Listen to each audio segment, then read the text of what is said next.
खुलुमबाय गोजोन फुंबिलिनि बयनिसिमबो गाहाम हामलायनायखौ जासिहरनाय थाबाय आं सिबिरानि ब्रह्म आसा खालामो नोंथांमोनहा गासैबो मोजाङैनो दङ नोंथांमोननि थाखाय आं गोदान मोनसे भिडिअ लानानै फैबावबाय अन्नानै भिडिअखौ जोबजासिम नायलांदो चिरां जिल्लानि माखासे ओनसोलाव मोब्लिब सिबिथाया बन्द थागोन 15 फेब्रुवारि अदेबानि गाबोन 3 घन्टानि थाखाय मोब्लिब सिबिथाया बन्द थागोन बङाइगाव इलेक्ट्रिकेल साब डिभिजन 2 मावख'निफ्राय बेखौ फोसावदों धुपगुरि खासिक'त्रायाव निमिस पेट्रल पाम्प कन्स्ट्राक्शननि थाखाय शिफ्टिंनि खामानि जागोन बेनिखायनो मोब्लिब सिबिथाया 3 घन्टानि थाखाय बन्द थागोन चिरांनि माखासे ओनसोलफोर जेरै रुनिकाटा गरुबासा सामथाइबारि खासिक'त्रा बामनगाव सिडली सुन्दारि दुलिगाव आरो कारिगाव ओनसोलफोराव मोब्लिब सिबिथाया 3 घन्टानि थाखाय बन्द थागोन फुंनि 6 रिंगानिफ्राय लानानै फुंनि 9 रिंगासिम गासै 3 घन्टा बन्द थागोन थांनाय बिटिसि बिसायख'थियाव खोथा होनाय लेखायै उदालगुरियाव मिनि सेक्रेटारियेट लुफुंनो थाखाय अन्थाइ खाम्फा गायसननायखौ बेखेवबाय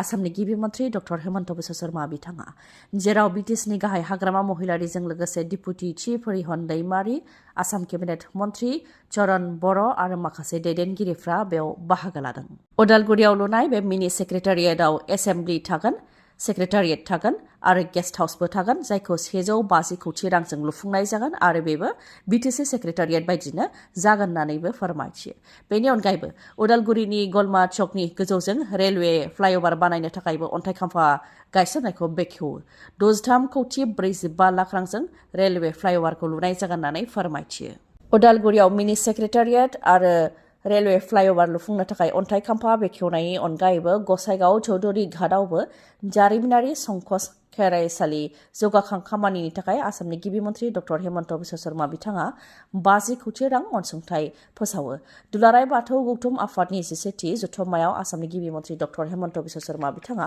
बाहागो लाफैनानै बे अनसुंथाइखौ फोसावलाङो एसआरनि सायावबो बिथाङा बुंथियो दि आसामाव एसआर जोब्बाय जोबथा फारिलाइयाबो ओंखारबाय फ्राय 11 लाखनि मुं दानजादों भटार लिस्टनिफ्राय आरो 5 लाख गोदानै मुं थिसनजादों बेखौ नायोब्ला गासै 6 लाख मुङा दानजादों होननानै फोरमायथियो आरो दानजानायनि जाहोना गुबुन गुबुन जेरै सोरबा थैबाय सोरबाया ट्रेन्सफार जालांबाय आरो गुबुन गुबुन होननानै फोरमायथियो गिबि मन्थ्रि बिथाङा आसामाव एसआर जोब्बाय नाथाय आसामाव एसआइआरआ जागोन जेराव गोख्रोंसिन नायबिजिरनाय जागोन होननानै फोरमायथियो गिबि मन्थ्रि बिथाङा गोरोन्थिया सोरनि बिसि ना फिसायनि जों नुबोगासिनो दङ जुलि जाखानाय आइजोफोरा फिसाय गारै गारै न' गारनानै खारगासिनो दङ नाथाय गोरोन्थिया सोरनि बिसिनि ना फिसायनि फिन आरोबाव फिसाय आरो फिसा गारनानै खारनाय खौरां सासे सानै नङा गासै 7 गावनि फिसाफोरखौ गारनानै खारदों सासे बिमाया बिश्वनाथ जिल्लानि खोदोमगुरि गामिनि हांमा मुसाहारिया गावनि फिसायजों लोगोसे 7 फिसाफोरखौ गारनानै खारदों फोरमायथिनाय बायदिब्ला हांमा मुसाहारिया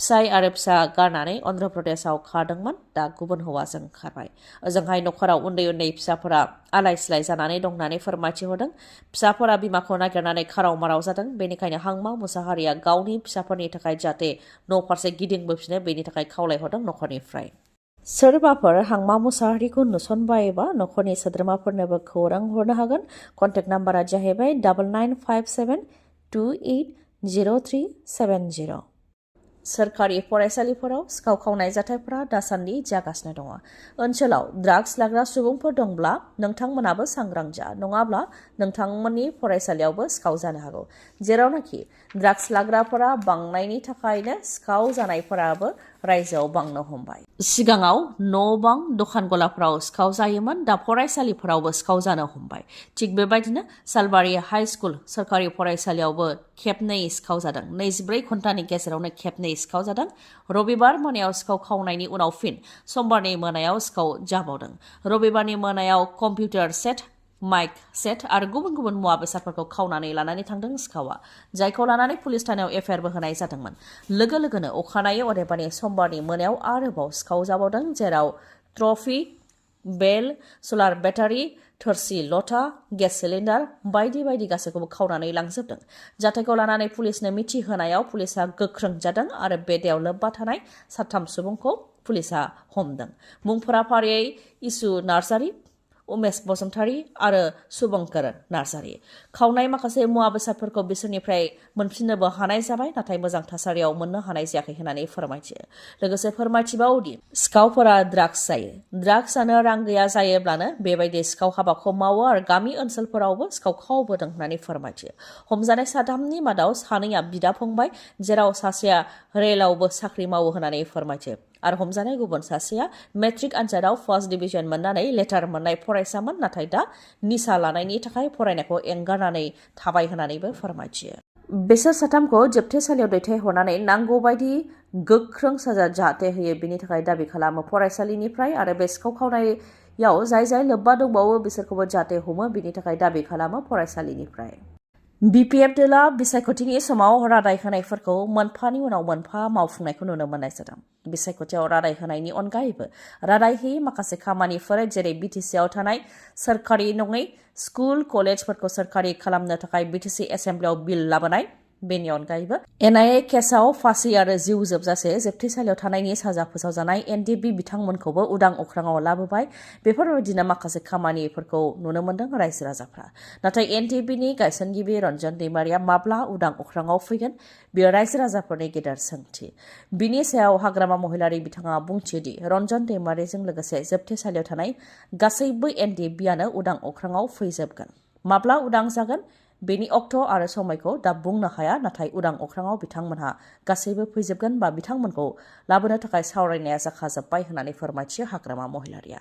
बेनि अनगायैबो लाख लाख साख्रि नागिरग्रा लाइमोनफोरनि थाखायबो गोजोनथाव खौरांखौ फोसावो हाग्रामा महिलारिया। जायनाखि उदालगुरियाव मिनि सेक्रेटारियेट लुनो थाखाय बिसायख'थियाव रादाय होनाय जादोंमोन, बे लेखायै मिनि सेक्रेटारियेट लुनो थाखाय अन्थाइ खाम्फा बेखेवनाय हाबाफारियाबो जानानै थांबाय। बे हाबाफारियाव बाहागो लानानैनो हाग्रामा महिलारि बिथाङा फोरमायथियोदि 8 दान बा 2 बोसोरावनो बेखौ आबुङै लुफुंजोबगोन आरो बेखौ आबुङै लुफुंजोबोब्लानो उदालगुरि, तामुलपुर आरो बाक्सानि रायजो राजाया क'क्राझाराव खस्थ' खालामनानै फैनो गोनां जानाय नङा।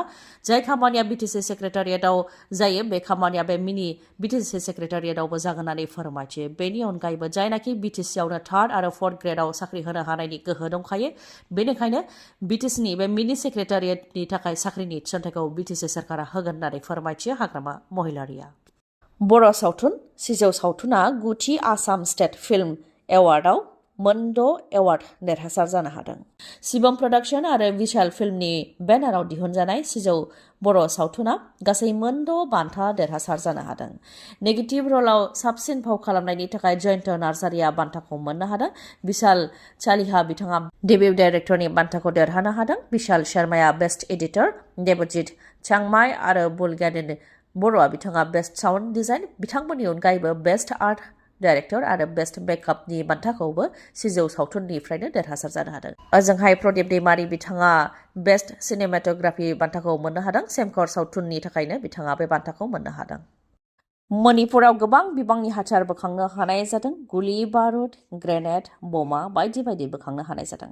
सानजा इम्फाल जिल्लानि चाम्पाइ हिल रेन्ज ओनसोलाव बोखांनो हादों गोबां बिबांनि हाथियार। बोखांनो हानाय हाथियारफोरनि मादाव .303 राइफल, .22 राइफल, सिंगल बेरेल गान, बेफोरनि अनगायैबो गोबां बम आरो ग्रेनेडबो हमनो हानाय जादों मणिपुर रायजोआव। लाख लाख दावबायारिफ्रा सानफ्रामबो ट्रेनजों दावबायो। मोना, सान, फुं जायखिजाया समावनो ट्रेनजों दावबायनाया सोलिबाय थायो। बेनि मादाव गोबां रोजा रोजा आइजोफ्राबो ट्रेनजों दावबायो। नाथाय ट्रेनाव बेसेबां रैखाथि दं आइजोफोरा, बेनि मोनसे बिदिन्थि। डिब्रुगड़ फारसे थांबाय थानाय राजधानी एक्सप्रेस ट्रेनाव जादों मोनसे जाथाय। एसि 2 टायारावबो रैखाथि गैया सासे आइजोआ। मोनानि समाव आइजोआ जेब्ला उन्दुदोंमोन, बे समावनो सासे दुथाङा फैनानै खुगा मुथे फैदोंमोन। लोगो लोगोनो आइजोआ दुथांनि खानायखौ साबथिं हरनानै होज्रिख्रावनायाव खाथि खालानि सुबुंफ्रा फैनानै उनाव दुथांखौ हमदों। दुथाङा नागालेण्डसिम थांनो नागिरदोंमोन। गुबैयै अमृतसरनि मुङा सुखदेव सिंह। दुथांखौ उनाव दावबायारिफोरा हमनानै लामडिं स्टेशनाव बोख्लायदों आरो रेलवे पुलिसनि आखायाव गथायनानै होदों। आइजोआ फोरमायथिनाय बायदिब्ला दुथां सुखदेव सिंहआ साननि समनिफ्रायनो नोजोर होखाबाय थादोंमोन। गमामायैनो मोनानि समाव बयबो उन्दुनायनि खाबुखौ लानानै दुथाङा फैनानै आइजोनि खुगाखौ मुथेफैदोंमोन होननानै फोरमायथिदों। दिनैनि भिडिअआ एसेनोसै। गाबोन आरो गोदान भिडिअजों लोगो मोनफिनबावगोन।